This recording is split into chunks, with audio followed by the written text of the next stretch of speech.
매일 성경 묵상 나눔입니다. 2월 6일 월요일입니다. 오늘 묵상하는 본문은 마태복음 8장 23절에서 34절입니다. 본문을 읽습니다. 배에 오르심에 제자들이 따랐더니 바다에 큰 놀이 일어나 배가 물결에 덮이게 되었으되 예수께서는 주무시는지라. 그 제자들이 나와 깨우며 이르되 주여 구원하소서, 우리가 죽겠나이다. 예수께서 이르시되 어찌하여 무서워하느냐, 믿음이 작은 자들아 하시고 곧 일어나사 바람과 바다를 꾸짖으시니 아주 잔잔하게 되거늘 그들이 놀랍게 여겨 이르되 이가 어떤 사람이기에 바람과 바다도 순종하는가 하더라. 또 예수께서 건너편 가라다 지방에 가심에 귀신 들린 자 둘이 무덤 사이에서 나와 예수를 만나니 그들이 몹시 사나워 아무도 그 길로 지나갈 수 없을 지경이더라. 이에 그들이 소리질러 이르되 하나님의 아들이여, 우리가 당신과 무슨 상관이 있나이까? 때가 이르기 전에 우리를 괴롭게 하려고 여기 오셨나이까 하더니 마침 멀리서 많은 돼지떼가 먹고 있는지라. 귀신들이 예수께 간과해 이르되 만일 우리를 쫓아내시려면 돼지떼에 들어 보내 주소서 하니 그들에게 가라 하시니 돼지 귀신들이 나와서 돼지에게로 들어가는지라. 온 떼가 비탈로 내리달아 바다에 들어가서 물에서 몰사하거늘 치던 자들이 달아나 시내에 들어가 이 모든 일과 귀신 들린 자의 일을 고하니 온 시내가 예수를 만나려고 나와서 보고 그 지방에서 떠나시기를 간구하더라. 오늘의 본문은 두 개의 단락으로 나눠져 있습니다. 첫 번째 단락입니다. 배에 오르심에 예수님이 주어이시죠. 이렇게 예수님께서 배에 오르시니까 제자들도 배에 올라서 함께 이제 배를 타고 그 바다라고 하는 갈릴리 바다를 지나가는 중에 이제 바람이 일은 거죠. 큰 파도가 일어난 거니까. 그리고 그 큰 파도가 배에 이렇게 치고 이게 부딪혀서 배가 물결에 덮이게 되었다라고 이야기하는 위급한 상황입니다. 그때 이제 배에 제일 먼저 오르신 분이 예수님이셨으니까 예수님이 그 배에 계셨고 그때 예수님은 주무시는 거죠. 제자들의 대부분이 갈릴리 바다에서 오랫동안 고기를 잡고 또 갈릴리 바다에 익숙한 어부들임에도 불구하고 상황이 많이 위급해서 그들이 깨우는 거죠. 예수님을 깨웁니다. 그들이 하는 이야기는 구원하소서 이야기인데 이제 구원하다는 이야기는 위급한 데서 구출해 준다. 이것도 구원이고요. 병들었는데 나음을 받는다. 이것도 구원이고 또 어지럽혀진 데에서 정결하고 질서가 잡히게 된다. 이것도 구원입니다. 그래서 구원이라는 말은 우리가 이제 교회에서만 쓰는 말처럼 쓰여지지만 당시의 구원은 우리를 억압하고 있는 것, 또 위험한 상황, 그래서는 안 되는 어떤 현실에서의 구출, 구원, 이제 이런 부분이 구원 속에 들어 있습니다. 그리고 그들이 고민하고 걱정하는 것은 죽겠나이다라고 말하는 우리의 어떤 절대적인 두려움인 것이죠.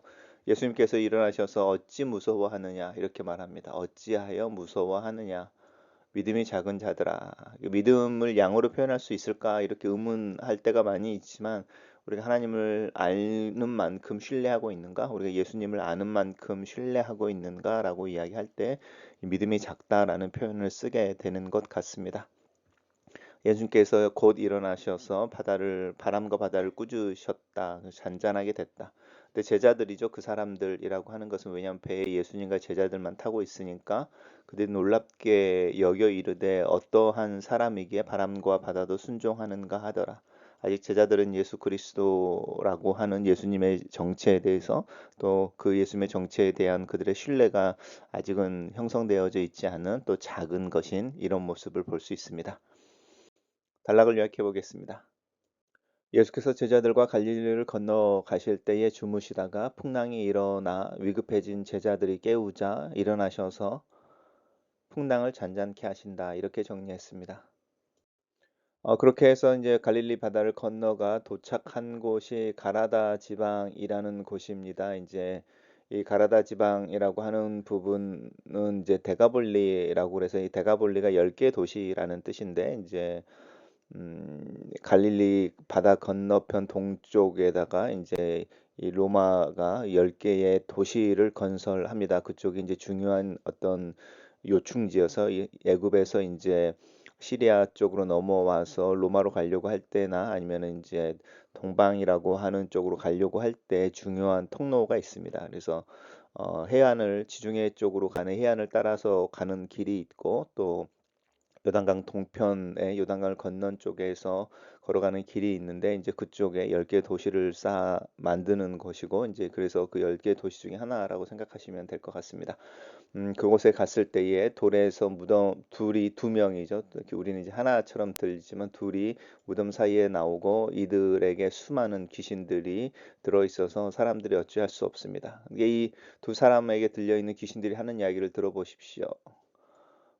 하나님의 아들이 예수님이 누군지 알고 계시죠. 때가 이르기 전에라고 하는 것은 마지막 때가 있다라는 건 하나님의 심판 또 그들이 결국은 하나님 앞에 서게 되는 어떤 때가 있다는 것들 또한 그들 알고 있습니다. 하지만 그것에 대해서 이제 순종하지 않는 것이죠. 그러니까 아는 것만큼 행동하지 않는 모습은 제자들도 그렇고 여기 귀신들도 마찬가지라고 할 수 있습니다. 예수님에게 이제 돼지떼에게 자신들이 들어가게 해달라라고 말하는 거고 이제 그래서 우리가 잘 아는 것처럼 그 돼지들이 다 바다에 들어가서 몰사합니다. 그리고 그 돼지를 치던 자들이 이제 시내에 가서 그 일들을 이제 주인이나 또 사람들에게 보고했겠죠. 그래서 온 시내가 예수를 만나려고 나옵니다. 근데 재밌는 것은 그렇게 나오려고 했을 때 예수님의 권능에 대해서 또 예수님이 누구인지에서 궁금해하기보다는 오히려 예수님을 배척하는 부분, 떠나기를 간구하더라라는 것으로 이야기가 마무리하고 있는 부분 굉장히 흥미롭습니다. 예수님의 능력이라고 하는 부분이 사람들의 믿음을 가져올 수 있을까라고 하는 부분에 있어서 질문하게 하는 장면 중에 하나라고 할 수 있습니다. 단락을 요약해 보겠습니다. 예수께서 가라다 지방에서 많은 귀신이 들린 두 사람을 고치시고 그 귀신들은 돼지에 들어가 돼지떼가 몰살하자 그곳 사람들이 예수께 그곳을 떠나기를 요청한다. 이렇게 정리했습니다. 밀성경 본문에 나와 있는 묵상 가이드입니다. 예수님은 태초에 말씀 만물을 창조하시던 그 말씀이셨습니다. 흑암과 혼돈과 공허뿐이던 창조의 그날처럼 어두운 밤 바다의 큰 물결은 혼돈 그 자체였지만 예수님의 말씀하시자 질서를 되찾고 즉시 잔잔해졌습니다. 예수님을 통해 이제 새 창조가 있게 될 것을 예고하고 있습니다. 그 순간 함께하는 제자들도 예수님의 능력에 놀라워합니다. 단순히 놀라워하는 것을 넘어서 믿음 없음을 인정하고 순복하는 고백을 드리는 것이 참 제자의 반응일 것입니다. 말씀 한마디도 바다를 잔잔하게 하신 예수님은 제자들이 그간 알고 믿고 따르던 그분이 아니었습니다. 그들에게 예수님은 함께하면 할수록 경험하면 할수록 더 새롭게 다가오시는 분이었을 것입니다. 우리의 무지와 불신에서 나오는 놀라움이 아니라 우리의 작은 믿음과 제한된 지식과 기대를 넘어서 일하시는 예수님으로 인한 놀라움이 가득한 2023년이 되기를 소망합시다. 귀신이 사람이 사람답게 살 수 없도록 통제하고 조종하고 있습니다. 참 생명과의 관계를 누리지 못하게 하고 죽음의 그림자 가운데서 소외와 단절로 사람을 가두어 버립니다. 돼지를 몰살시키면서 사회적 혼란까지 일으킵니다. 그런 귀신도 예수님이 하나님의 아들이라는 정확한 지식은 가지고 있습니다. 그러나 예수님께 주권을 내어드리고 믿음과 순종의 삶으로 이어지는 지식이 아니기에 그 지식은 아무 의미도 또 능력도 없는 믿음이자 고백일 뿐입니다. 삶으로 이어지지 않는 암도 마찬가지입니다. 귀신 들린 이들을 해방하시는 구원의 사건 앞에서 이기적인 사람들은 자신들의 손익만을 계산합니다. 예수님이 계시는 것이 자신들에게 손해가 될 것이라는 것을 알아차리고 오히려 예수님을 밀어냅니다.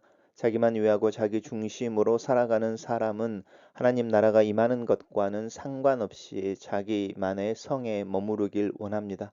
실은 자신이라는 신을 섬기고 있는 것입니다.